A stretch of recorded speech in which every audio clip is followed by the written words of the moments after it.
नमस्कार मित्रांनो, स्वागत आहे तुम्हा सर्वांचंच आपल्या आजच्या या व्हिडिओमध्ये. आजच्या आपल्या या व्हिडिओमध्ये आपण स्क्रीनवर दिसत असल्याप्रमाणे लग्नानंतर होईलच प्रेम या मालिकेच्या आजच्या भागाचे लेटेस्ट त्याचबरोबर इंटरेस्टिंग अपडेट जाणून घेणार आहोत. त्यामुळे पटापट व्हिडिओला लाईक करा, तसंच चॅनलला सबस्क्राईब करून बेल आयकॉन आठवणीने प्रेस करा, जेणेकरून तुम्हाला पुढच्या प्रत्येक व्हिडिओचं नोटिफिकेशन मिळत जाईल आणि सर्व व्हिडिओंचा आनंद अगदी उत्तम पद्धतीने घेता येईल. तर मित्रांनो, आजच्या या व्हिडिओमध्ये आपण पाहणार आहोत की कशा प्रकारे आता रम्या ही पार्थला मॅनिप्युलेट करते स्वतःला ऑफिसला जॉईन करून घेण्यासाठी. त्यानंतर आता मालिनीला ही गोष्ट पटलेली नसते, पण तरीसुद्धा पार्थ हा रम्याला ऑफिसला घेऊन जाणार आहे. तर दुसरीकडे आता ज्या मुलीला म्हणजेच आनंदीला मदत करण्यासाठी नंदिनी पुढे आलेली आहे, आता तिला नंदिनी अगदी ठामपणे मदतसुद्धा करते. पण यावेळेस जीवा आणि काव्यासुद्धा तिच्याबरोबर तिथेच असतात आणि त्या दोघांना मात्र जशी जशी ती मुलगी एक एक गोष्ट सांगत असते तसा तसा त्यांचा पास्ट आठवायला लागतो. आता मात्र नंदिनी त्या मुलीला न्याय मिळवून देतेच, ती तिला घटस्फोट मिळवून देतेच. त्यानंतर आता मात्र इकडे नंदिनी हे एवढं सगळं करत असताना जीवा हा नंदिनीला बघतच राहतो. त्यानंतर काव्या आता जीवाला ठामपणे सांगणार आहे की माझा फक्त तुझ्यावर हक्क आहे आणि मी तो अजूनही सोडलेला नाही आहे. तर मित्रांनो, एकंदरीत पाहता आजचा व्हिडिओ हा खूप जास्त इंटरेस्टिंग असणार आहे, कारण आजच्या व्हिडिओमध्ये आपल्या खूप काही घडामोडी घडणार आहेत. त्यामुळे अजिबात व्हिडिओ स्किप न करता किंवा काहीही न घालवता व्हिडिओ शेवटपर्यंत आणि पूर्ण नक्की पहा, जेणेकरून तुम्हाला सगळे अपडेट अगदी व्यवस्थित मिळून जातील. मग चला, अजिबात वेळ वाया न घालवता सुरुवात करूया आपल्या व्हिडिओला, म्हणजेच लग्नानंतर होईलच प्रेम या मालिकेच्या आजच्या त्याचबरोबर लेटेस्ट आणि इंटरेस्टिंग भागाला. तर आता आपण असं पाहतो की इकडे रम्या ही पार्थला म्हणत असते, पार्थ प्लीज प्लीज, अरे तूच माझा मित्र आहेस ना, मग तू मला बाहेर पडायला मदत केली पाहिजेस. पार्थ म्हणत असतो, काय करायचं आहे मी तुझ्यासाठी, काय मदत हवी आहे तुला. त्यावर रम्या म्हणते, मला ऑफिसला जॉईन करून घे ना पार्थ प्लीज. हे बघ, मी कामात स्वतःला इतकं झोकून घेईन ना की म्हणजे मी ह्या सगळ्यातून बाहेर पडून जाईन रे. मी या सगळ्याचा विचार करूच शकणार नाही, एवढं कामात मी झोकून घेईन. हवं तर तू मला पगारही देऊ नकोस, फक्त मला काम करू देत पार्थ. मला कामामध्ये स्वतःला झोकून द्यायचं आहे, मला या सगळ्यातून बाहेर पडायचं आहे. त्यावर पार्थ म्हणतो, रम्या तू नक्की हे जेन्युअनली खरं खरं बोलतेस ना. त्यावर रम्या म्हणते, हो खरंच पार्थ, मी हे सगळं खूप खूप मनापासून बोलते. त्यावर पार्थ म्हणतो, ठीक आहे, वेलकम टू फर्म. आता तो लगेच वेलकम म्हटल्याबरोबर रम्या थँक्यू पार्थ असं म्हणत पार्थला मिठी मारते. पण यावेळेस मात्र पार्थ हा रम्याला अजिबात जवळ घेत नाही. ठीक आहे एवढंच तो फक्त बोलतो. त्याबरोबर लगेच रम्या म्हणते, बरं ठीक आहे, मग तू मला काम देतोयस, मी आता तयार होऊन येते पटकन. आणि मग लगेचच आता रम्या ही तिकडनं आवरायला गेलेली असते. आता बिचाऱ्या पार्थला या गोष्टीची पुसटशी सुद्धा कल्पना नाही आहे की रम्या आपल्या ऑफिसमध्ये कशाला येते. त्याला बिचाऱ्याला हेच वाटतंय की आपली जुनी मैत्रीण आहे, आपण मदत केली पाहिजे, आणि मदत म्हणूनच आता पार्थने रम्यासाठी हे पाऊल उचललं आहे. पण रम्या मात्र त्या मदतीच्या लायक नाही आहे हे अजूनही बिचाऱ्या पार्थच्या लक्षात आलेलं नाही आहे.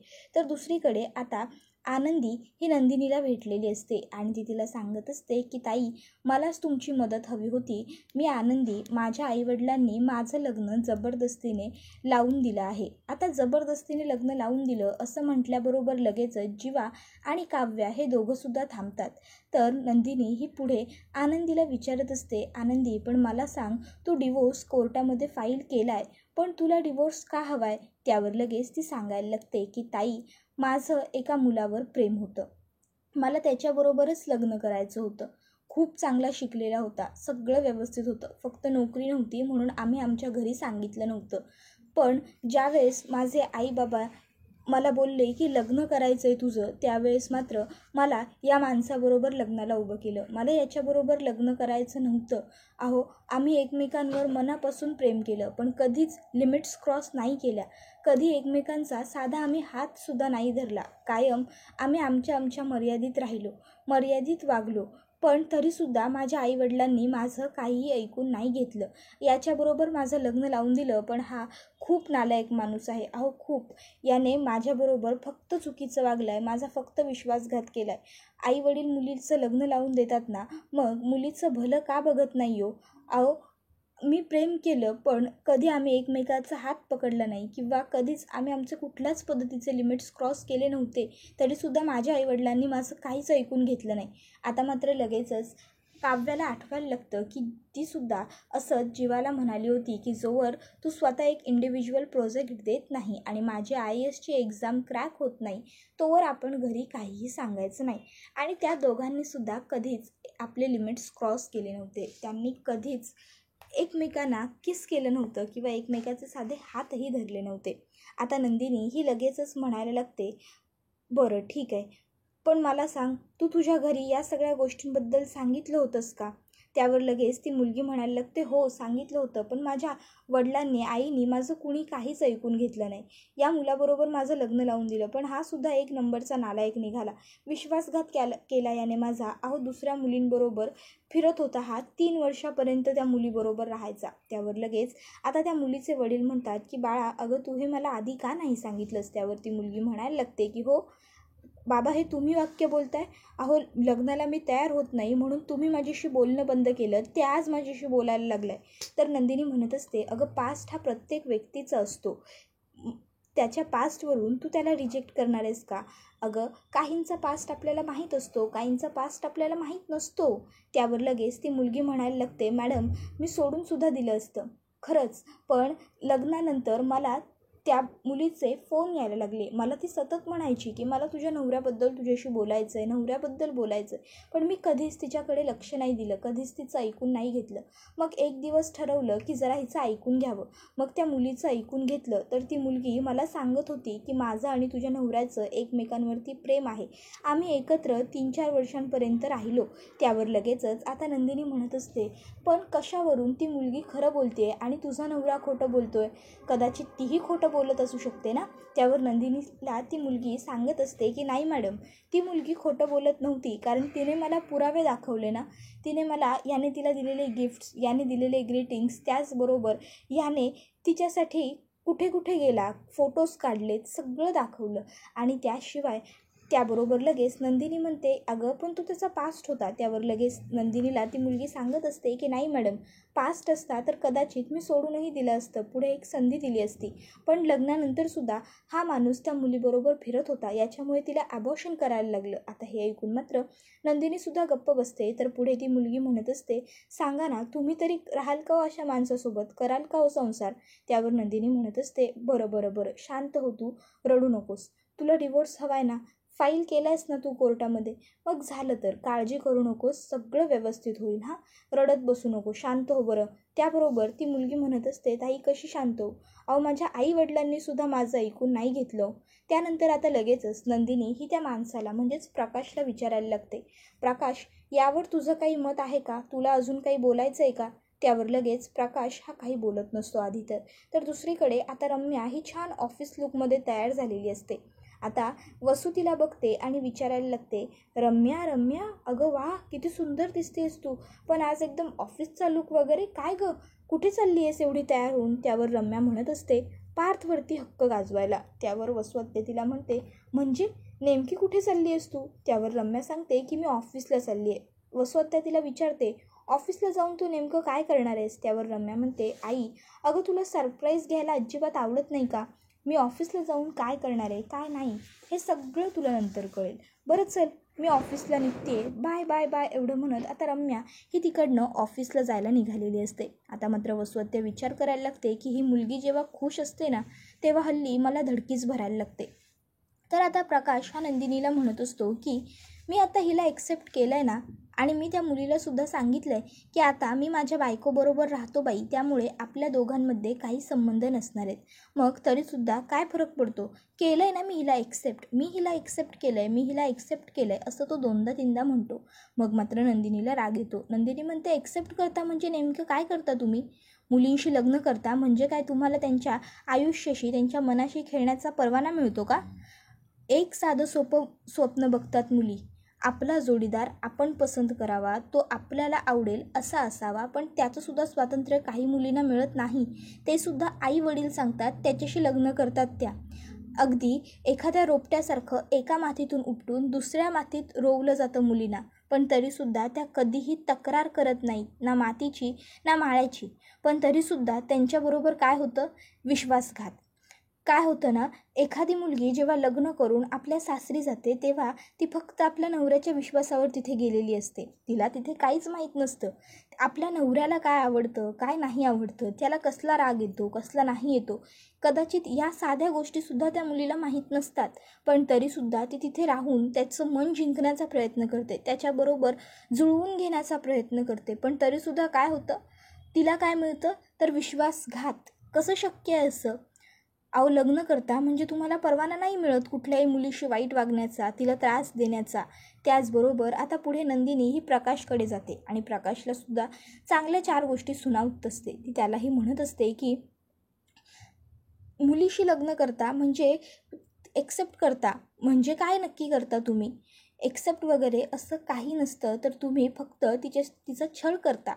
आणि लग्नानंतर मुलीची काय साधी अपेक्षा असते की आपल्या नवऱ्याने आपल्याकडे येऊन त्याचं मन मोकळं करावं, आपल्याला सगळ्या गोष्टी सांगाव्यात, बास. इतकी सरळ साधी अपेक्षा असते. पण या बाबतीतही मुलींना मिळतं काय? तर विश्वासघात. एक गोष्ट लक्षात ठेवा प्रकाश, जिथे संवाद संपतो ना तिथे विश्वास ही गोष्ट बोलायला लागते. आणि विश्वास हा आयुष्यात खूप महत्त्वाचा असतो. आता ती मुलगीसुद्धा सांगत असते की ताई, एक वेळेस प्रेम थोडंफार कमी असेल ना तरी एखादी मुलगी राहू शकते हो, पण इज्जत, विश्वास, सन्मानच नसेल तर कशी राहील हो कोणती मुलगी?